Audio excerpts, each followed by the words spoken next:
अध्याय के 32वें श्लोक में कहा कि इस प्रकार की धारणा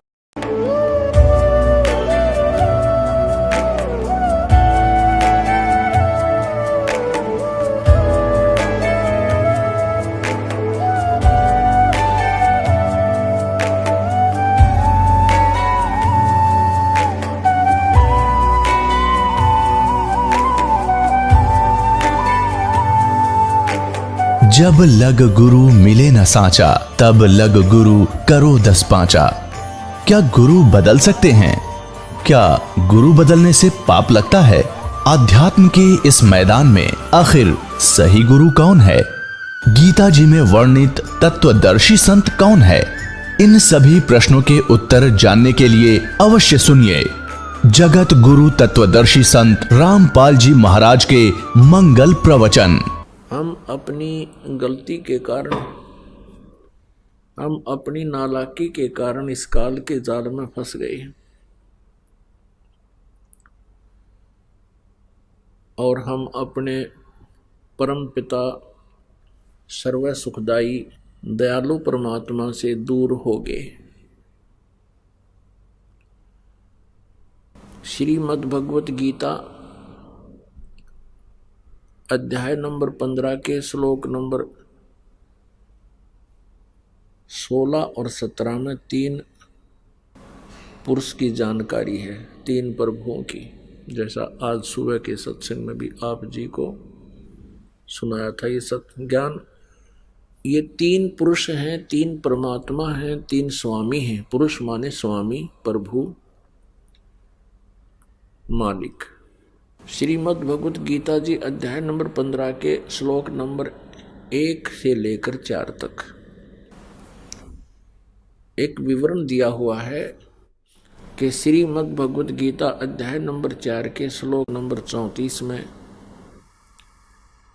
जिस तत्वदर्शी संत के पास जाकर तत्व ज्ञान पूछने को कहा गया है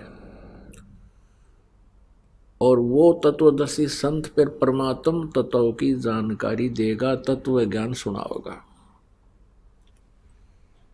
तो उसकी पहचान बताई है 15वें अध्याय के 1 से लेकर 4 में।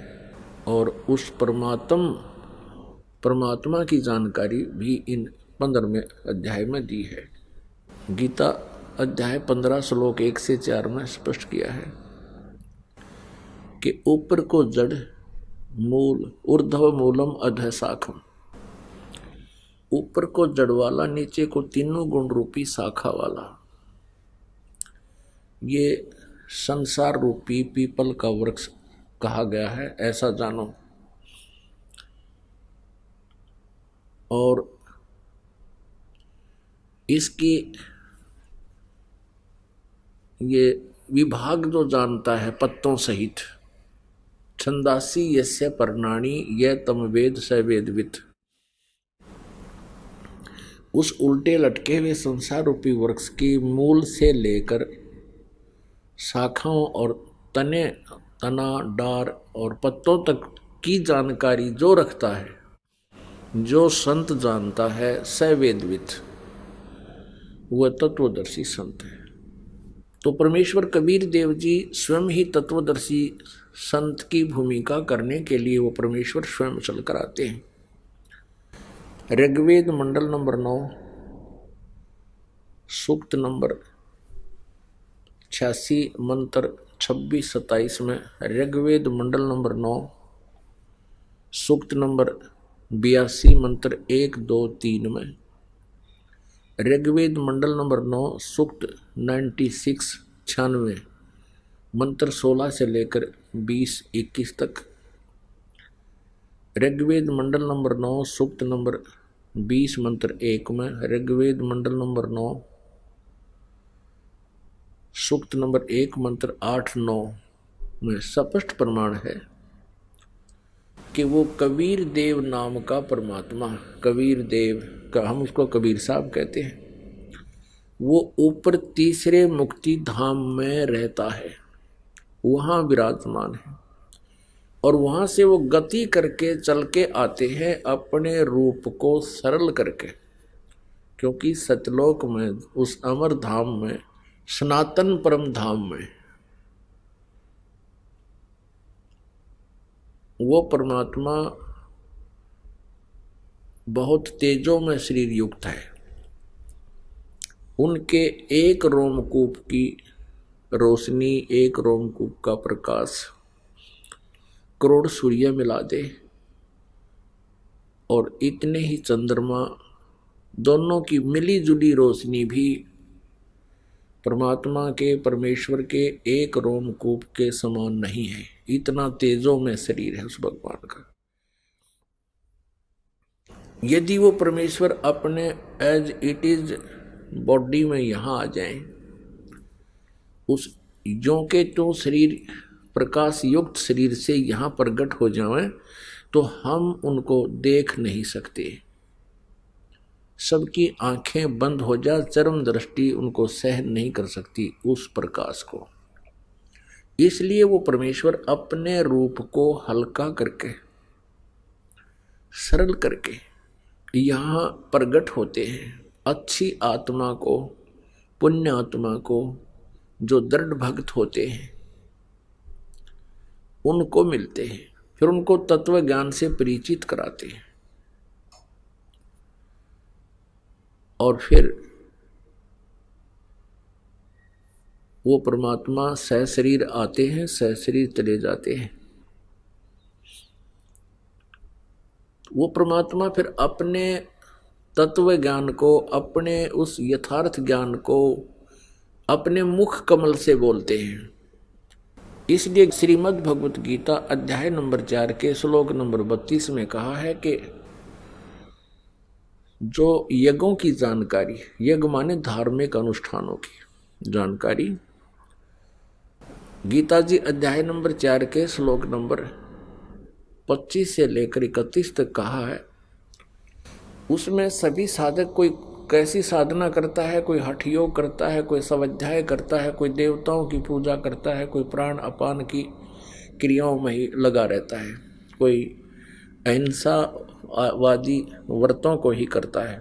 तो इस प्रकार के चौथे अध्याय के 32वें श्लोक में कहा कि इस प्रकार के धार्मिक अनुष्ठानों की जानकारी विस्तार के साथ सच्चिदानंद घन ब्रह्म की वाणी में, जैसे आज सुबह दिन में भी बताया था, यही जानकारी दी थी आपको, क्योंकि ये अध्यात्म ज्ञान है और आप जिन कभी सुना नहीं, इसलिए बार बार आपको ये आवर्ती करके आपके कंठस्थ कराया जा रहा है।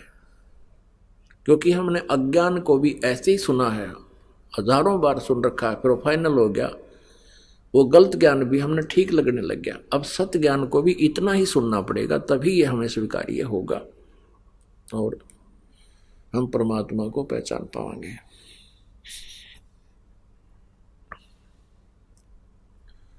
वो परमात्मा अपने अध्यात्म ज्ञान को स्वयं ही प्रदान करने के लिए आते हैं। तो सच्चिदानंद घन ब्रह्म की वाणी में इन्होंने यह गलत अनुवाद कर दिया, चौथे अध्याय के 32वें श्लोक का। इन्होंने ब्रह्मणे मुखे का अर्थ कर दिया वेद की वाणी। ये गलत है, क्योंकि गीता जी अध्याय नंबर 17 के श्लोक नंबर 23 में ब्रह्मणे का अर्थ इन्होंने ही अनुवाद किया है सच्चिदानंद घन ब्रह्म। बिल्कुल सही है। और ब्रह्मणे का अर्थ वेद नहीं हो सकता। ब्रह्म का अर्थ भी वेद करते हैं, ये गलत करते हैं, क्योंकि वेद तो भगवान का विधान है, संविधान है, उसकी जानकारी है, उसके बारे में महिमा लिखी है। और ब्रह्म भगवान को कहते हैं। ब्रह्म परमात्मा, ब्रह्म कहो, पुरुष कहो, गॉड कहो, अल्लाह कहो, लेकिन यहाँ सर्वपुरुष, अक्षर पुरुष, सर्वब्रह्म, अक्षर ब्रह्म, परम अक्षर ब्रह्म इसलिए कहना पड़ा क्योंकि ये अन्य भी अपने आप को यहाँ पर भू बनाए बैठे हैं। तो यहाँ लिखा है सच्चिदानंद घन ब्रह्म की वाणी में विस्तार से कहे हैं यज्ञों की जानकारी, और उनको कर्म जान, वो कर्म करते हुए अपना दैनिक कार्य करते हुए उनकी उसका सिमरन अनुष्ठान यानी होता है, और उसको जानकर फिर सभी कर्मों से मुक्त हो जाता है। तो वो सच्चिदानंद घन ब्रह्म की वाणी, ब्रह्मणे मुखे का अर्थ है सच्चिदानंद घन ब्रह्म यानी परम अक्षर ब्रह्म, पूर्ण परमात्मा, सत्य पुरुष के मुखारविंद से उच्चरित वाणी। उसमें विस्तार से कहा। तो उस वाणी में परमेश्वर कबीर देव जी ने कहा है 15वें अध्याय का 1, 2, 3, 4 इसका और 16 और 17 में उल्टे लटके हुए संसार की वृक्ष की जानकारी देते हुए परमेश्वर ने बताया है। अब गीता अध्याय नंबर 15 का श्लोक नंबर 1 में स्पष्ट किया है कि जो संत, जो व्यक्ति, जो कोई भी इस संसार रूपी वृक्ष के सभी विभागों को पत्तों सहित बता देगा, जड़ से लेकर टहनी तना सब कुछ बता देगा, वो तत्वदर्शी संत है, वो वेद के तात्पर्य को जानने वाला है। तो परमात्मा स्वयं ही तत्वदर्शी संत बनकर आते हैं, वो भूमिका भी वो स्वयं ही करते हैं। क्या बताया है मालिक ने? कबीर अक्सर पुरुष एक पेड़ है, निरंजन वा की डार, तीनों देवा शाखा है, भाई पातरो संसार। ये देखिएगा परमात्मा ने जो बताया है वो देखिएगा। संसार रूपी वृक्ष श्रीमद् भगवद गीता अध्याय 15 के श्लोक नंबर 1 से लेकर 4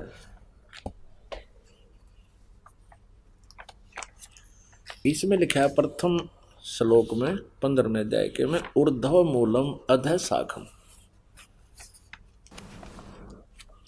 और परमात्मा ने एक ही दोहे में ये सभी वर्णन कर दिया। ये है श्रीमद् भगवद गीता, जयदयाल गोविंद का इसके अनुवादक है, गीता प्रेस गोरखपुर से प्रकाशित है। ये 15वां अध्याय है, पंचदशों अध्याय।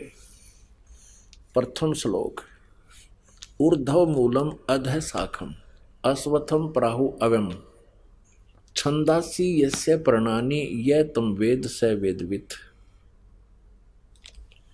इन्होंने अनुवाद किया है आदि पुरुष परमेश्वर मूल वाले, यानी इस संसार रूपी वृक्ष की जड़ जो है ये तो है पूर्ण परमात्मा, आदि पुरुष परमेश्वर पूर्ण ब्रह्म मूल वाले, और अधः शाखम नीचे को शाखा वाले। इस संसार रूपी पीपल के वृक्ष को अविनाशी कहते हैं, यो अविनाशी रचना है उस मालिक की। और छंदासी यस्य प्रणानी, जिसके पत्ते वगैरह ये विभाग हैं उसके। ऊर्ध्व मूलम अधः शाखम, ऊर्ध्व मूलम अधः शाखम, अश्वत्थम प्राहु अवम, छंदासी यस्य प्रणानी, यानी इसके छंद विभाग जड़, तना, मोटी डार, शाखा और ये पत्ते। प्रणानी माने पत्ते। और जो इस पूरे संसार रूपी वृक्ष की सभी विभागों को बता देता है, इसके छंद यानी विभागों को बता देता है। स वेदवित्, वो तत्वदर्शी संत है। परमात्मा ने, कबीर देव जी ने अपनी अमृतवाणी में, सच्चिदानंद घन ब्रह्म की वाणी में कहा है, कबीर अक्सर पुरुष एक पेड़ है, निरंजन वाकी डार, निरंजन सर्व ब्रह्म को कहते हैं, सर्व पुरुष को। तीनों देवा, रजगुण ब्रह्मा, सतगुण विष्णु, तमगुण शिव जी, तीनों देवा शाखा है और पात रूप संसार। परमात्मा ने कितनी सिंपल लैंग्वेज में, साधारण भाषा में बता दिया 15वें अध्याय का पूरा सारांश कि अक्सर पुरुष एक पेड़ है। ये जमीन से जो बाहर दिखाई देता है जो पोर्शन, उसको पेड़ बोलते हैं। ये सारा एक पेड़ हो गया। अक्सर पुरुष एक पेड़ है, निरंजन वाकी डार, ये सरब्रह्म भी बोलते हैं इसको, सरपुरुष भी, सरब्रह्म, सरपुरुष, सरब्रह्म भी कहते हैं इसको, सरपुरुष भी कहते हैं, काल ब्रह्म भी कहते हैं, डार भी। ये डार है और इसके 3 शाखा हैं। इस सरब्रह्म के, ज्योति निरंजन के ये 3 पुत्र हैं, रजगुण ब्रह्मा जी, सतगुण विष्णु जी, तमगुण शिव जी, और ये पात रूप संसार, ये आगे अन्य प्राणी है। समझो, ये एक एग्जाम्पल है, एक उदाहरण है। और ये जो परमात्मा है पूर्ण, ये जड़ जो है ये परम अक्षर ब्रह्म है, ये परम अक्षर ब्रह्म है। तो इस प्रकार हम इस उल्टे लटके संसार रूपी वृक्ष को जो जानता है सवेदवित, वो तत्वदर्शी संत है। तो परमेश्वर जी ने आकर ये ज्ञान दिया कबीर भगवान ने, और वही ज्ञान दे दिया इस दास को। तो इस पृथ्वी पर आज तक इस रहस्य को बताने वाले परमेश्वर के अतिरिक्त इस दास के ऊपर कृपा की है कोई नहीं था। अन्य संत जो जिनको ये ज्ञान दिया उन्होंने अपनी वाणी में लिपिबद्ध कर दिया।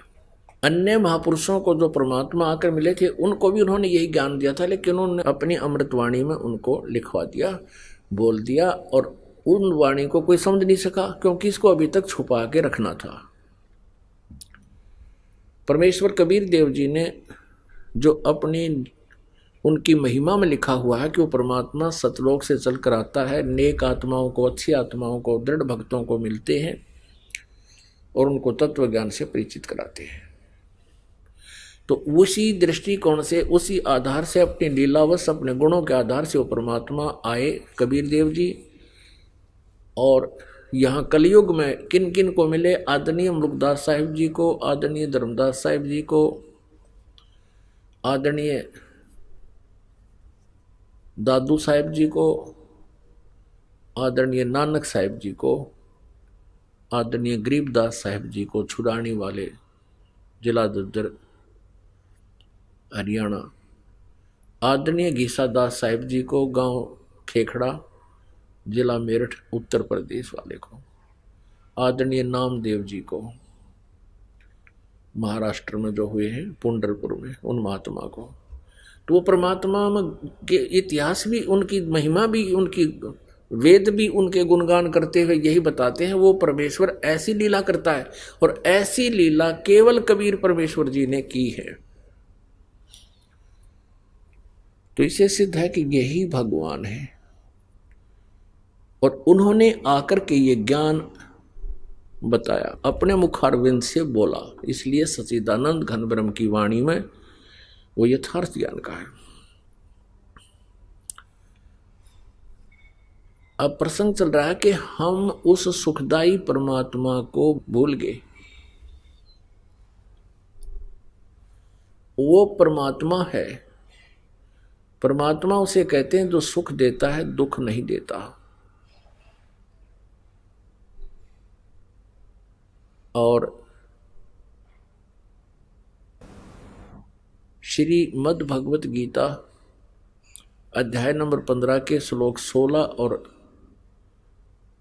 17 में ये तीन पुरुष बताए हैं, सरपुरुष, अक्षर पुरुष और उत्तम पुरुष तु अन्य। वो परम अक्षर पुरुष यानी परम अक्षर ब्रह्म कहो, चाहे पुरुष कहो, सर ब्रह्म कहो चाहे सर पुरुष कहो, ये 21 ब्रह्मांड का स्वामी है।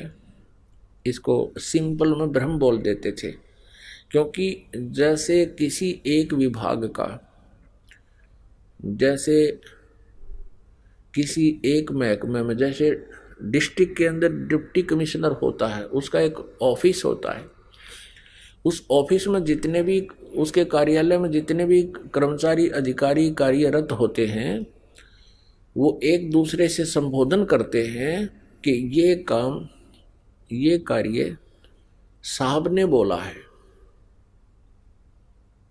वो ये नहीं कहते बार बार कि डीसी साहब ने बोला है। उनके लिए अंडरस्टूड होता उनका साहब डिप्टी कमिश्नर या डीसी है। इसी प्रकार कोई एसपी ऑफिस में काम करते हैं तो वो को काम, एक कार्य एक दूसरे को बताते हैं कि ये ऐसा करो, साहब ने बोला है। उनके लिए अंडरस्टूड है एसपी साहब, और उनके लिए अंडरस्टूड है डीसी साहब। तो इसी प्रकार यहाँ जो 21 ब्रह्मांड में ब्रह्म जो बोलते थे, ब्रह्म ये यहाँ का भगवान है, स्वामी है, इसलिए ब्रह्म मीन प्रभु हुआ।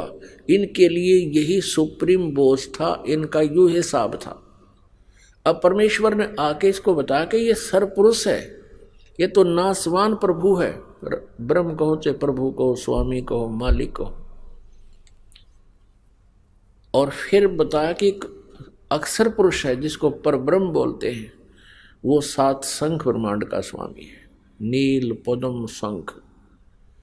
और फिर एक परम अक्षर ब्रह्म है, परम अक्षर पुरुष है, जो असंग ब्रह्मांड का स्वामी है, कुल का मालिक है, सबका स्वामी है, इन सब के ऊपर ओवरऑल कंट्रोलर है ब्रह्म, और पर ब्रह्म पर भी, क्षर पुरुष और अक्षर पुरुष पर भी वो परम अक्षर ब्रह्म, परम अक्षर पुरुष स्वामी है, सबका कंट्रोलर है, वो कुल का मालिक है, वो सबका रचनहार है, सबका वो जड़ रूपी परमात्मा, मूल रूपी भगवान, जिससे सबका धारण पोषण होता है, सबका पालन पोषण वही करता है,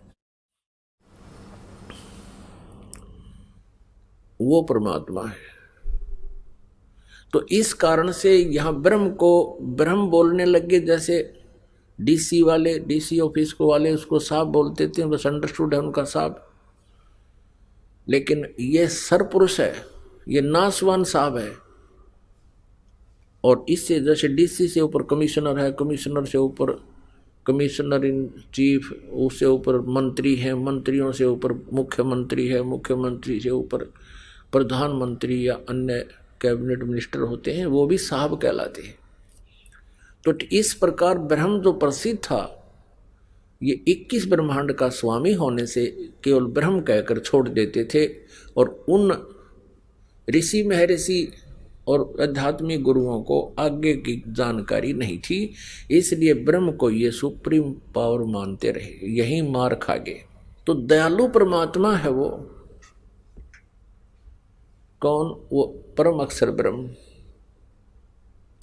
हम उस दयालु परमात्मा को छोड़कर इस काल के लोक में आ गए। श्रीमद् भगवत गीता, गीता अध्याय नंबर 4 के श्लोक नंबर 34 में जिस तत्वदर्शी संत की जानकारी दी है, उसको जानने के पश्चात परमेश्वर के उस परम पद की खोज करनी चाहिए, जहाँ जाने के बाद फिर लौटकर संसार में प्राणी कभी नहीं आते। और जिस परमेश्वर ने सारे ब्रह्मांडों की रचना की है, अर्थात जिससे संसार रूपी वृक्ष की प्रवृत्ति विस्तार को प्राप्त हुई है, भावार्थ है कि जिस परमेश्वर ने संसार रूपी वृक्ष की रचना की है, बनाया है, और उसी की पूजा करनी चाहिए, अन्य किसी की नहीं।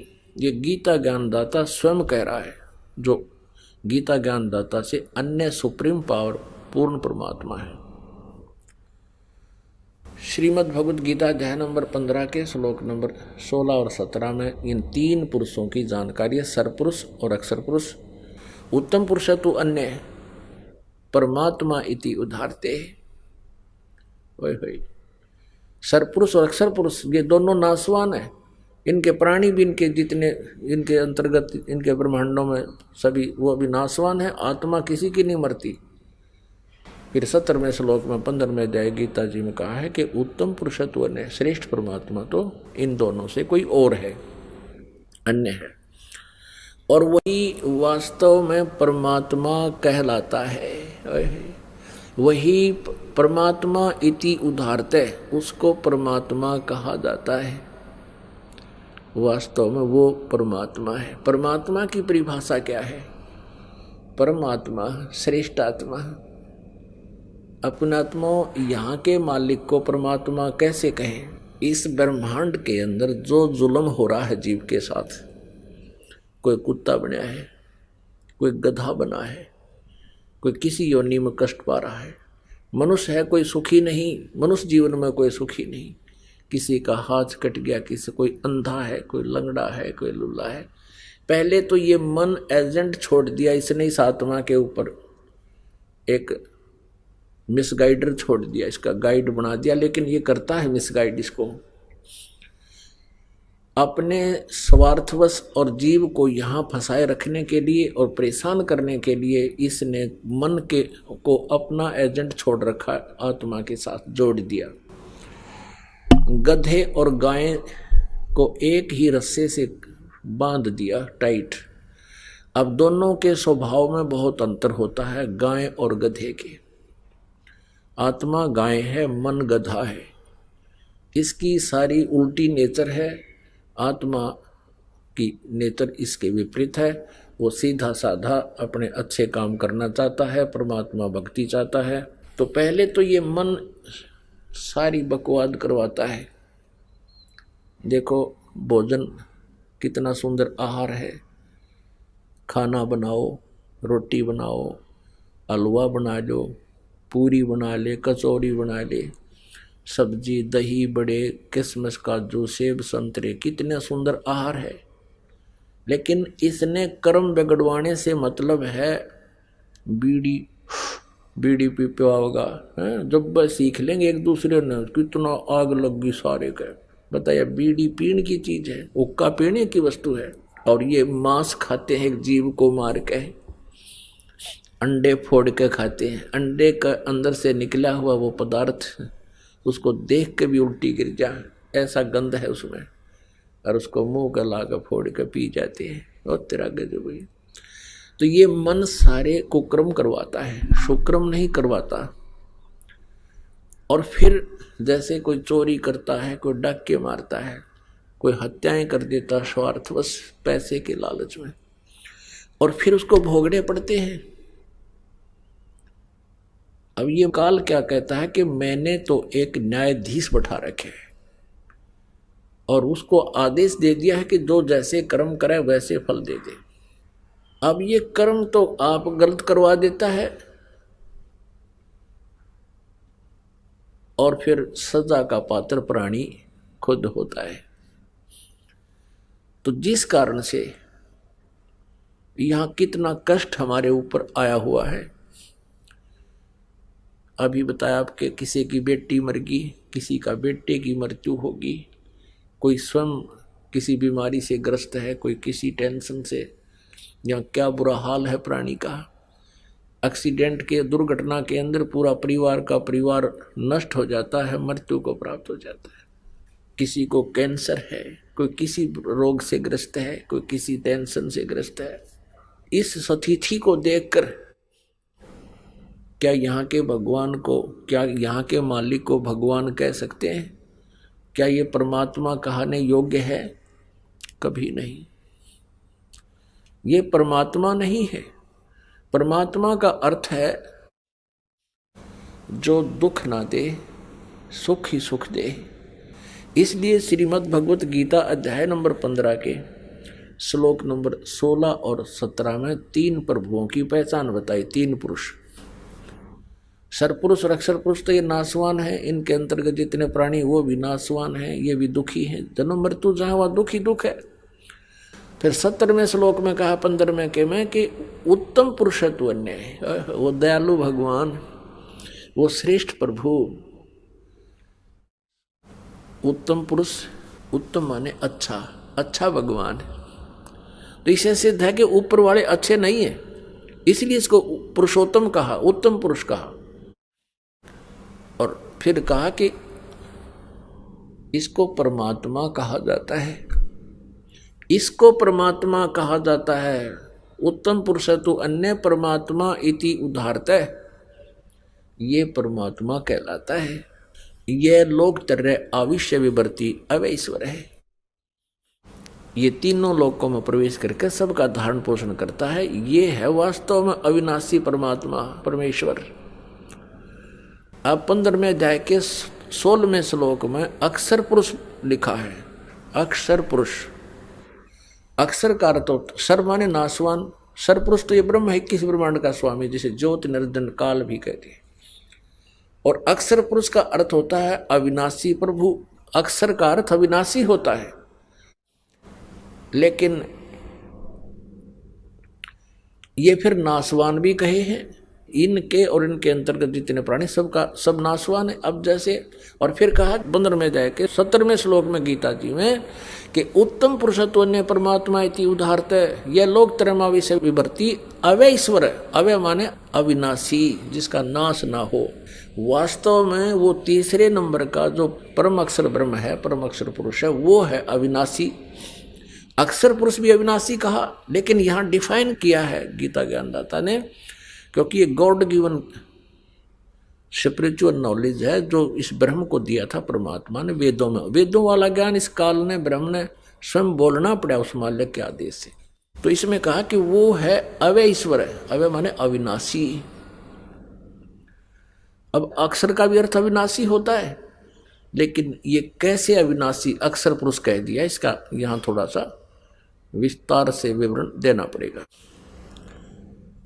जैसे सरपुरुष यानी ब्रह्म, सरब्रह्म, इसकी आयु कितनी है? अब एक ब्रह्मा जी की आयु सबसे पहले कैलकुलेट करते हैं। 4 युगों की एक चतुर्युगी होती है, सतयुग, त्रेता, द्वापर और कलयुग। इसका कुल योग सभी वर्षों का 43,20,000 वर्ष होता है। इसको एक चतुर्युगी कहते हैं, चतुर्युग कहते हैं। ऐसे ऐसे 1,000 चतुर्युग का ब्रह्मा जी का दिन इतनी ही रात्रि होती है। और ऐसे बने हुए 30 दिन रात का 1 महीना और 12 महीने का 1 वर्ष। ओहो। और 100 वर्ष की ब्रह्मा जी की आयु, ऐसे 100 वर्ष की। अब ब्रह्मा जी से 7 गुना विष्णु जी की यानी 700 वर्ष ऐसे बने हुए, और विष्णु जी से 7 गुना शिव जी की आयु अधिक 4900 वर्ष की, 4900 वर्ष ऐसे बने हुए। और फिर उसके बाद इन तीनों की मृत्यु होती है। और जैसे ब्रह्मा जी की मृत्यु से पहले ही ये सरपुरुष यानी काल अपनी पत्नी दुर्गा के संयोग से एक पुत्र उत्पन्न कर लेता है, उसी समय उसको कोमा में रखता है। वर्तमान ब्रह्मा की मृत्यु होते ही उसको ऐसे ही रख देगा कमल के फूल पर, फिर उसके नए सिरे से जीवन शुरू होगा। तो ऐसे जब 70,000 बार ये शिव मर जाएंगे, जिसकी आयु ब्रह्मा जी से 49 गुना ज्यादा, यानी 7 गुना तो विष्णु जी की होगी, ब्रह्मा से ज्यादा, विष्णु जी से ज्यादा होगी शिव जी की 7 गुना, यानी 49 गुना ब्रह्मा से ज्यादा आयु है शिव जी की, तमोगुण शिव की, काल के पुत्र, ये तीनों ब्रह्म के पुत्र। तो 70,000 बार जब शिव जी की मृत्यु हो लेगी, तब एक ब्रह्मांड का विनाश होगा। और ब्रह्मलोक में युग काल रहता है, ब्रह्म रहता है, इसकी भी मृत्यु होगी और दुर्गा की भी मृत्यु होगी। वो युग होगा। एक ब्रह्मांड का जो विनाश होता है, 70,000 बार त्रिलोकीय शिव मर जाते हैं, तो ये एक युग होगा किसका? अक्षर पुरुष का। पुण्यात्माओं, ऐसे ढंग से आपको समझा देगा ये दास इस ज्ञान को, उंगलियों पर आ जाएगा आपके ये सारा। तो ये एक युग होगा अक्षर पुरुष का। ऐसे 1,000 युग की अक्षर पुरुष का दिन और इतनी ही रात्रि, ऐसे बने हुए 1,000 युग का दिन, इतनी ही रात्रि, फिर 30 दिन रात का महीना, 12 महीने का 1 वर्ष और 100 वर्ष की आयु है इस अक्षर पुरुष की।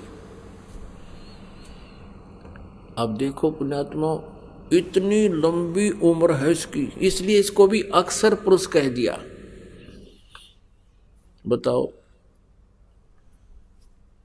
और फिर भी इसकी मृत्यु।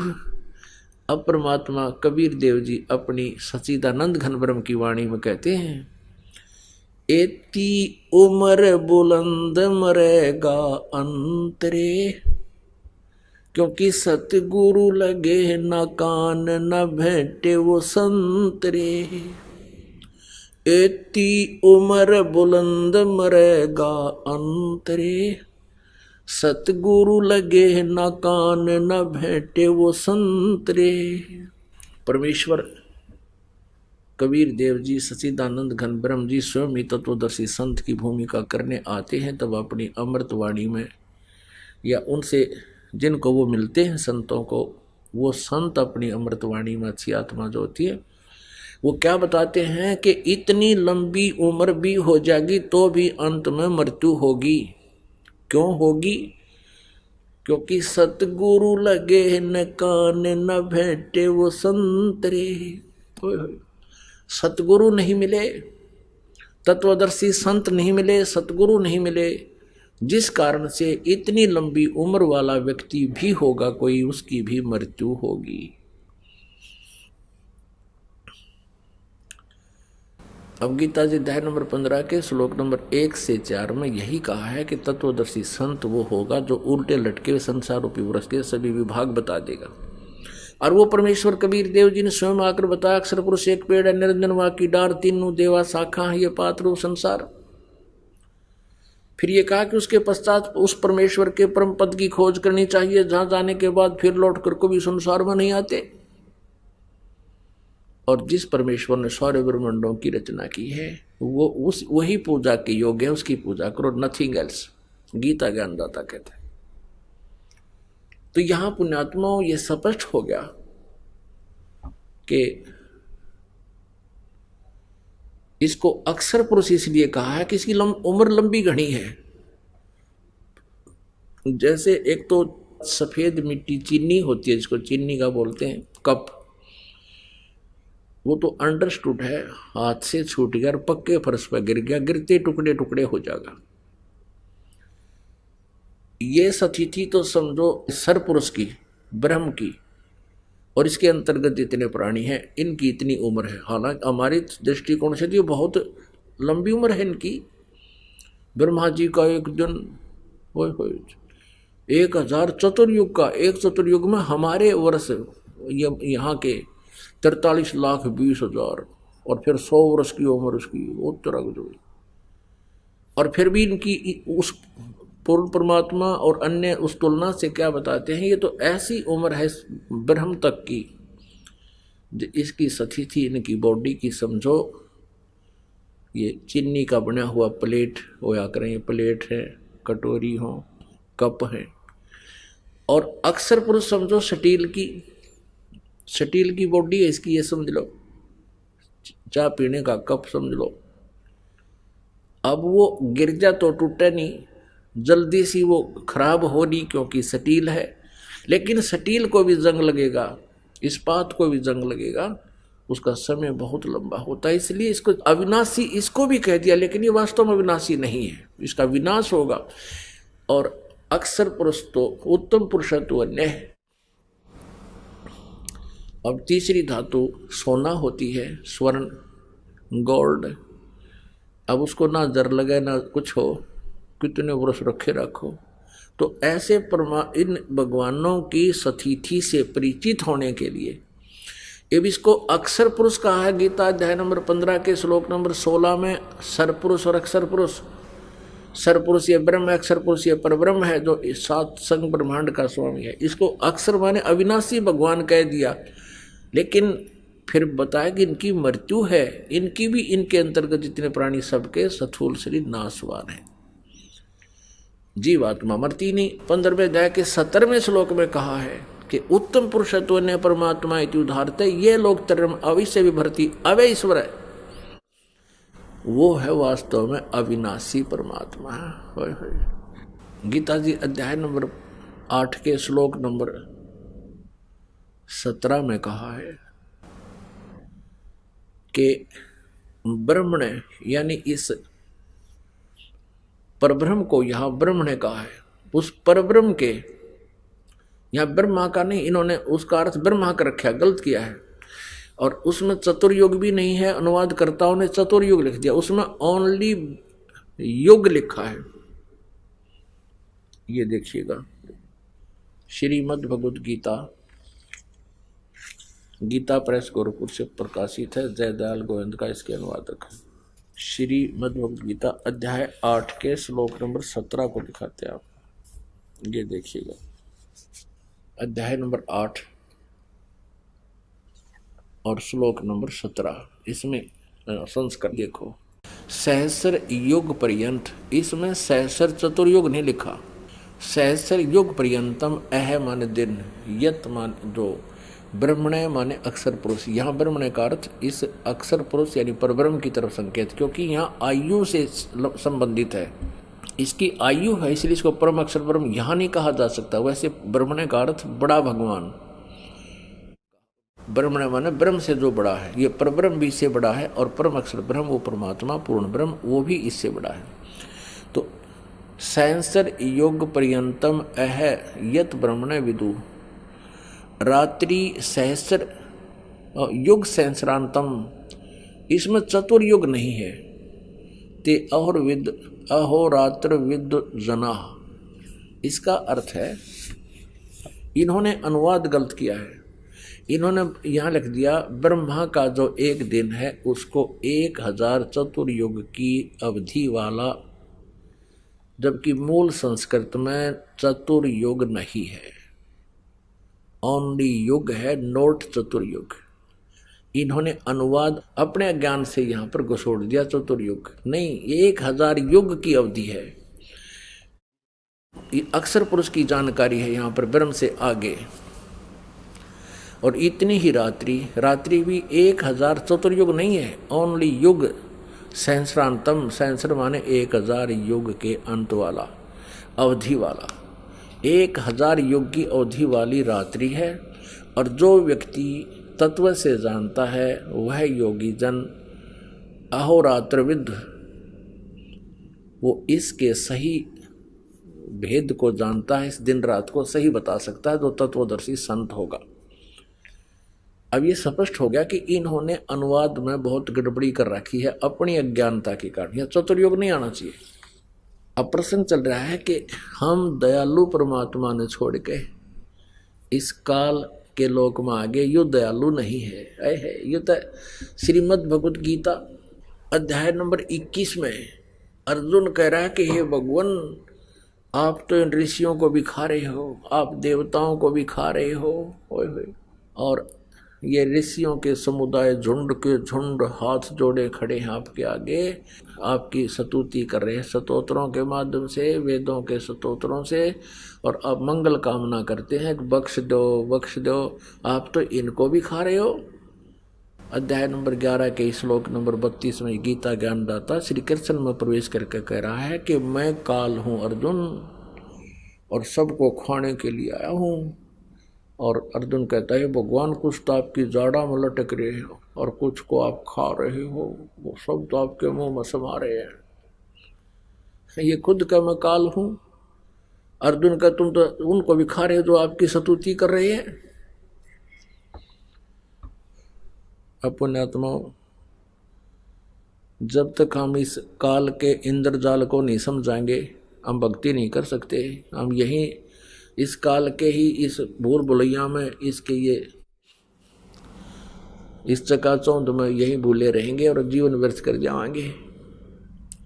परमात्मा के ज्ञान को समझकर फिर परमेश्वर कबीर देव जी की शरण में रहते हुए, मर्यादा में रहते हुए आप अपनी सच्ची भक्ति करते रहना। आपको यहाँ के सुख भी सबसे ज़्यादा मिलेंगे, लेकिन वो उतने ही देगा भगवान जितने आपको आवश्यक होंगे। तो ऐसे आप इसका करके देखना भक्ति भगवान सतपुरुष की। तो कहने का भाव ये है कि वो दयालु भगवान है और ये काल भगवान है जहां हम रह रहे हैं। और ये खुद भी कहता मैं सबको खाने के लिए आया हूं, मैं काल हूं, मैं प्रवृत्त हुआ हूं। तो यहाँ कोई भी ऐसी व्यवस्था हमें नहीं लगती जिसके हम परमात्मा को दयालु कह सके, यहाँ के मालिक को। हम जिस आधार से ये कह सके ये भगवान दयालु है, और कोई दयालुता भी करता है तो वो परमेश्वर पूर्ण ब्रह्म ही यहाँ आता है, हमें विधि बताते हैं और उनके अनुसार हम यहाँ क्रिया करते हैं। तो इस काल का जो नियम है वो भी स्थिर हो जाता है। काल का नियम है कि जिसकी जितनी आयु निर्धारित है उसकी मृत्यु उस समय निश्चित होगी, और जिसको कोई आपत्ति आनी है उसके प्रारब्ध में, संस्कार में है, तो वो भी उसने भोगनी ही पड़ेगी। और पूर्ण परमात्मा सतपुरुष कबीर देव जी की शरण में इस दास के माध्यम से यथार्थ मंत्र का जाप करते हुए मर्यादा में रहोगे, आप जी के ऊपर कोई आपत्ति आपके प्रारब्ध वाली नहीं आएगी। और आपकी मृत्यु होनी हो आपके संस्कार में, वह मृत्यु भी नहीं होगी। तो ये है दयालु परमात्मा पूर्ण ब्रह्म। इस काल के आपत्ति वाले जो इसके हथियार हैं, जो इसके नियम हैं, उनको भी स्टेबल कर देगा, स्थिर कर देगा, जाम कर देगा। अब यहाँ कुछ एक भक्त कहते हैं कि भगवान को दयालु कहते हैं, यहाँ बुरा हाल हाहाकार मच रही है, दयालु कैसा हुआ? जिस लोक में ये कष्ट नहीं है वो परमात्मा वहां का मालिक है, और वहां जाने के बाद आपको कोई कष्ट नहीं होगा। जरा मरण मोक्षाय मम आश्रित यतंती, ये ब्रह्म तत्विदु अखिल अध्यात्म कृष्णम, सभी कर्मों को और सभी अध्यात्म को जो जानता है और तत्ब्रह्म को जो जान चुका है,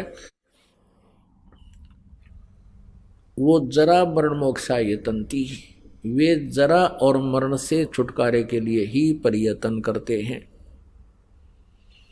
मेरे इस ज्ञान को आश्रय करके कि तत्वदर्शी संत की खोज करो। तत्वदर्शी संत फिर बताएगा ये ज्ञान जो दास आपको बता रहा है, उस परमात्मा को, तत्ब्रह्म को, परम अक्षर ब्रह्म की महिमा को जान करके फिर तो केवल जरा और मरण से छुटकारे का प्रयत्न ही करेंगे। अब यहां जरा माने बुढ़ापा। आज जो युवा हैं और जो आज वृद्ध हैं, अब उन युवाओं को ये ध्यान नहीं कि ये जो आज वृद्ध हैं ये भी कभी युवा थे, और आज इनसे उठकर बैठा नहीं जाता।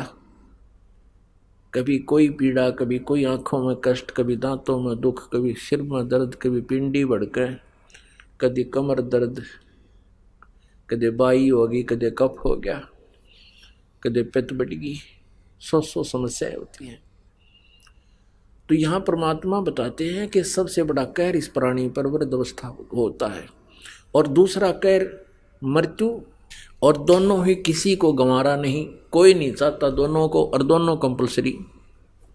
मृत्यु तो कंपलसरी है ही, बुढ़ापा ना आवे पहले मर जा तो और घना दुख, छोटे छोटे बालक रह जा, तो यहाँ कहर ही कहर है। तो यहाँ उस सतलोक में जाने के बाद ना बुढ़ापा है ना मृत्यु है, दोनों कहर टल गए। ना ही कोई कष्ट है ना कोई काम है। कोई भी व्यक्ति नहीं चाहता मैं काम करूं, यदि बिना किए काम उसको कुछ मिल जावे तो क्या जरूरत है उसने हाथ पैर मारने की। अब हम बच्चों को पढ़ाते हैं, इसलिए पढ़ाते हैं, और बच्चे भी इसी उद्देश्य से पढ़ते हैं, पढ़ करके हम अफसर लग जाएंगे या अधिकारी कर्मचारी लग जाएंगे, हमने ये कठिन काम ना करना पड़े। सभी ये चाहते हैं, पानी भी ना पीना पड़े, पहने वाले नौकर हों। तो कहने का भाव ये है कि ये व्यवस्था नकली है और असली व्यवस्था सतलोक में है। कोई काम नहीं, किसी चीज का अभाव नहीं, सदा बाहर वहाँ पेड़ वृक्ष, काजू किस्म, सेब संतरे फल, सदा बाहर वहाँ पर बाग बने हुए हैं। वहाँ का जल और दूध कभी समाप्त नहीं होता, खराब नहीं होता। समुद्र के समुद्र भरे हैं, जैसे गंगा का जल जो है सतलोक से आया हुआ है। ये एक एग्जाम्पल है कि ये कभी खराब नहीं होता, आप कितने वर्ष रख लो। और हम इस परमात्मा की वाणी, कबीर वाणी, और जिस कबीर साहिब ने जो वाणी गरीबदास साहिब जी को दिया, वो ज्ञान, उस अमर वाणी का हम पाठ करते हैं। और वहाँ यहाँ सिंपल जल रखते हैं, साधारण यहाँ का हम जो डेली पीते हैं उस जल को रख देते हैं। परमात्मा की इस वाणी के मंत्र चलते हैं, सत्संग के वचन होते हैं, उसके ऊपर सब मंत्रित होता है। वो उस जल को आप रख दीजिए, एक तरफ रख दीजिए गंगा का जल, एक तरफ ये अमृत जल रखती है। उस परमात्मा की वाणी से सिंपल जल भी वैसा ही बन जाता है। हमारे पास अब भी एक माई ने ला कर दिया, जब हम घर घर पाठ किया करते थे जा करके, इतनी बड़ी बोतल है 2 लीटर की हमारे पास रखी है अभी। सन 1997 में उसका पाठ किया था, 1997, 14 वर्ष हो गए, और आज तक वो ज्यों का त्यों है। तो सतलोक में उस परमात्मा की सतिथि है, उपस्थिति है, जिसकी यहाँ भी वाणी से इसे गंदे लोक में भी अमृत बन जाता है, सिंपल जल। वही ये जल अमृत गंगा वाला जल वहां से आया हुआ है। तो प्रसंग चल रहा है कि हम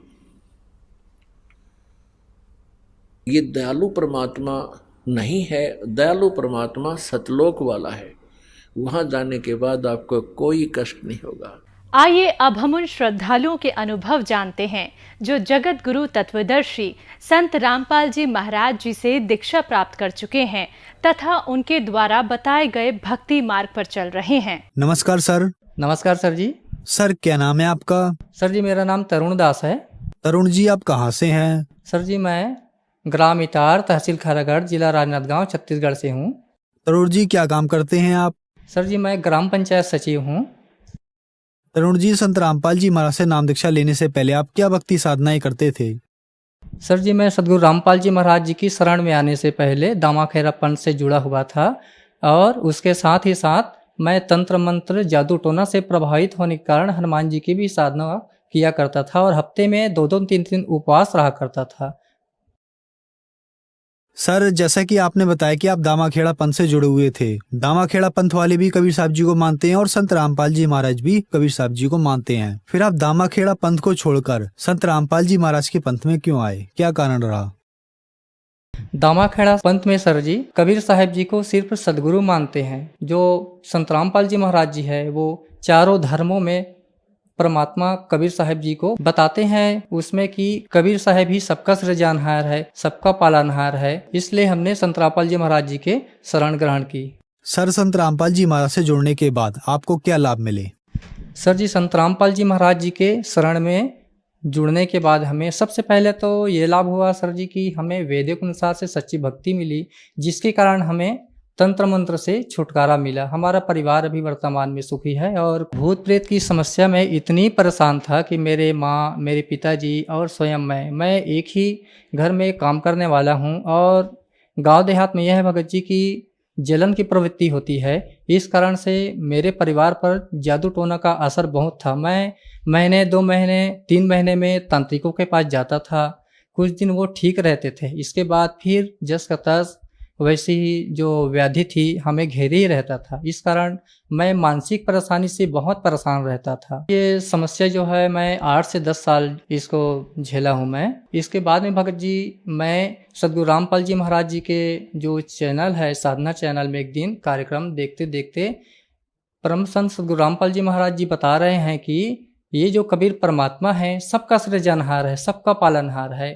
और परमात्मा सदगुरु रामपाल जी महाराज जो कहते हैं कि जब लेगी हंसा हमरे आना, काल लगे ना तेरा बाणा। यह सुनकर मैं सदगुरु रामपाल जी महाराज जी की शरण में गया ताकि मेरे जो परिवार की जो समस्या है ये सब दूर हो सके। और सदगुरु रामपाल जी महाराज बताते हैं कि यदि कबीर शरण में आने से, भक्ति मर्यादा पूर्वक भक्ति करने से हंस की 101 पीढ़ी मैं पार कर दूंगा। ये परमात्मा की वाणी है और हम आज परमात्मा की भक्ति करते हुए हमारे परिवार बहुत सुखी जीवन व्यतीत कर रहे हैं। दूसरा लाभ यह है भगत जी की 24 अप्रैल 2019 को मैं अपने ड्यूटी से आया। ड्यूटी के दौरान आने के बाद मुझे यूरिन में प्रॉब्लम रहता था। इस कारण मुझे भगत जी यूरिन की इन्फेक्शन जो है 7 बजे शाम को लगभग बढ़ी और इतनी बढ़ा कि मुझे कंपकपी बुखार आया। बुखार आने के बाद आधे घंटे तक बेहोश हो गया मैं। इसके बाद में अंतर्मन से बोलता था कि हे परमात्मा, मैं आपकी शरण में आने के बाद में सारी व्याधियों को छोड़ चुका हूँ। मैं ड्यूटी के दौरान ना किसी से रिश्वत लेता हूँ, ना मैं प्रशासन की जो है पैसे की चोरी करता हूँ और बहुत सारी जो व्याधियाँ हैं उसको छोड़ चुका हूँ। हे परमात्मा, आप तो दीन दयाल हो, मेरी रक्षा करो। ऐसे करके मैं अंतर्मन से परमात्मा की गुहार लगाया तो परमात्मा जो है वो सफ़ेद प्रकाश पुंज में आकर मेरी रक्षा किया और मैं थोड़ा सा ठीक हुआ। ठीक होने के बाद में मुझे लगा कि मैं अब थोड़ा सा ठीक हो रहा हूँ। जाके मैं परमात्मा के चरणों में दंडवत प्रणाम किया और अमृत जल पीने के बाद में भगत जी मेरी जो स्थिति है उसमें सुधार आया। अगला लाभ है भगत जी, मेरे जो पिताजी है वो वृद्धावस्था में हैं, लगभग उनकी उम्र है 78 ईयर। और वो एक दिन अपनी कुर्सी में बैठा हुआ था और अचानक से उसको पैरालिसिस जैसा हो गया, वो कुर्सी से गिर गया। तो मेरी जो भगतमती है उसे परमात्मा की शरण में ले जाकर दंडवत कराया, उसके बाद अमृत जल पिलाया। अमृत जल पिलाने ही मात्र से वो तुरंत उसको राहत मिला। फिर उसको हम जो प्राथमिक उपचार थे वो किए, लेकिन आज वो बीपी की दवाई से मुक्त है, बिना दवाई खाए अच्छे हैं वो संत रामपाल जी महाराज जी की दया से। और अगला लाभ जो यह है भगत जी की हमारे गांव में पानी की समस्या बहुत रहती है। तो हमारे आसपास वाले लोग जो है बहुत जो गहरे हैं वो बोर खनवाते हैं 280-300 के आसपास। लेकिन हमने संत रामपाल जी महाराज जी से प्रार्थना लगाई कि गुरुजी हमें पानी की तकलीफ बहुत है और हमें बोर खनाने की आवश्यकता है। तो परमात्मा ने आदेश दिया कि बेटा आप बोर खनन करवा सकते हो। तो भगत जी मेरी जो घर में जो पानी है वो 60 फीट से शुरू हो गया भगत जी, और परमात्मा की दया से बहुत अच्छा पानी मिला है हमको।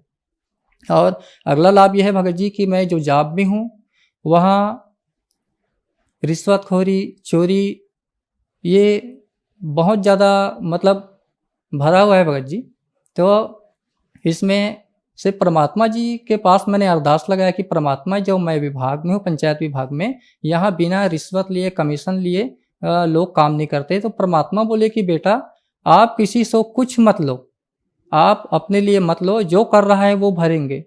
तो मैं भगत जी 2015 से रिश्वत लेना, चोरी करना ये सब बंद कर दिया हूँ। मैं पहले भी वैसा नहीं लेता था, लेकिन कोई कोई दे देते थे, इस कारण से मैं परेशान रहता था। सदगुरु रामपाल जी महाराज जी कहते हैं कि चोरी करना बेटा एक जहर के कण के समान है। यदि जो कोई चोरी करता है या रिश्वत लेता है, लेकर अपने परिवार को खिलाता है, वो अपने परिवार को जहर खिला रहा है। इसलिए बेटा कभी ऐसा काम मत करना। तो सर जी हमने ये सब काम बंद कर दिए हैं और हमारा परिवार जो है आज परमात्मा सदगुरु रामपाल जी महाराज जी की दया से सुखी है। सर, संत रामपाल जी महाराज से नाम दीक्षा लेने के बाद आपको बहुत सारे लाभ मिले। सर, आप एक पढ़े लिखे व्यक्ति हैं और ग्राम सचिव के पद पर कार्यरत हैं। और संत रामपाल जी महाराज के बारे में ये भी कहा जाता है कि उनसे श्रद्धालु अंधश्रद्धा के तहत जुड़ते हैं। तो क्या ये बातें सही हैं? नहीं सर जी, संत रामपाल जी महाराज जी के शरण में जो जाते हैं वो पूरे ज्ञान को समझ के जाते हैं। मैं स्वयं भगत जी सदगुरु रामपाल जी महाराज जी की शरण में आने से पहले कबीर जी को मानते थे, लेकिन मैं एक दिन चैनल में गुरु जी को देखा कि कबीर साहब को तो परमात्मा बता रहे हैं और सभी में प्रमाण दिखा रहे हैं। तो मैं भी पढ़ा लिखा हूँ, अपने वेदों में देखा, तो मैं पढ़ लिख के गया हूँ। और जो यहाँ भी आते हैं सदगुरु रामपाल जी महाराज जी की शरण में, पढ़ा लिखा हुआ आदमी आते हैं। मेरी भी पहचान वाले हैं, वकील है, पुलिस है, बटालियन भी हैं। ये सब मेरे भाई लोग सब पढ़े लिखे हैं, सभी ग्रंथों में मिलान करते हैं। ये सभी लोग प्रमाण देखकर ही सदगुरु रामपाल जी महाराज जी के शरण में आए हैं। सर, बहुत सारे कबीर पंथी अभी भी दावा खेड़ा पंथ में जुड़े हुए हैं, उनके लिए आप क्या कहना चाहेंगे? सर, मैं जो दामा खेड़ा पंथ में जुड़ा हुआ है वो भी परमात्मा के अंश धर्मदास जी के वंशज है। लेकिन कबीर सागर में कहा गया है परमात्मा कबीर जी द्वारा कि छठे जो पीढ़ी आएगी उसमें बेटा काल घुस जाएगा। इस कारण से वहाँ के जो कबीर सागर में भी उन लोग तोड़ मड़ोड़ कर दिए हैं। दामा खेड़ा वाले जो लोग हैं सर जी, वेदों के विपरीत, कबीर साहब के वाणी के विपरीत नाच गाना, चुंडन मुंडन करवाते हैं। ये सब कबीर साहब जी के वाणी के विपरीत है। परमात्मा कबीर साहब जी कहते हैं, मूड मुड़ाए हरि मिले तो सब कोई लय मुड़ाए, बार बार के मूड़ते भेड़ न बैकुंठ जाए। और समाजों में भी यह प्रचलित है भगत जी कि सर जी की जो भी कोई आदमी खत्म हो जाता है तो मूड मुड़वाते हैं, और मूड नहीं मुड़वाए तो छुआ नहीं उतरते हैं। दामा खेड़ा पंथ में जो लोग जुड़े हुए हैं, मैं उन लोगों से ये कहना चाहता हूँ कि आप लोग शिक्षित हैं, पढ़े लिखे हुए हैं, आप लोग प्रमाणों को मिलाइए। मिलाने के बाद में आप तर्क कीजिए क्या सही है क्या गलत है। उसके बाद में आप लोग को पता चल जाएगा कि संत रामपाल जी महाराज जो ज्ञान बता रहे हैं यह कबीर साहब जी के वाणी के अनुरूप है, और इसी कारण उनके जो भक्तों को 100% लाभ प्राप्त हो रहा है। संत रामपाल जी महाराज से नाम दीक्षा कैसे ली जा सकती है? परम संत गुरु रामपाल जी महाराज जी से नाम दीक्षा इस प्रकार ले सकते हैं भगत जी कि विभिन्न चैनलों में कार्यक्रम आती है, उसके नीचे पट्टी फ्लैश होते रहते हैं, उसमें जो नंबर आते रहते हैं उसमें फ़ोन लगाकर अपने जिला राज्य का पता कर सकते हैं कि कहाँ नामदान केंद्र है। वहाँ जाके सदगुरु रामपाल जी महाराज जी से नाम दीक्षा ले सकते हैं। धन्यवाद सर। सत साहेब।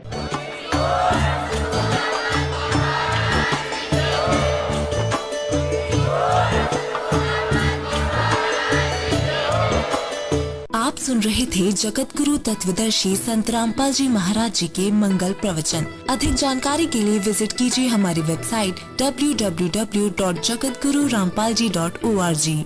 संत रामपाल जी महाराज जी के शुभ आशीर्वाद से पूरे विश्व भर में 500 से भी ज्यादा नाम दीक्षा केंद्र हैं, जिन पर संत रामपाल जी महाराज जी द्वारा ऑनलाइन निशुल्क नाम दीक्षा दी जा रही है। अपने नजदीकी नाम दीक्षा केंद्र का पता करने के लिए संपर्क करें 8222880541।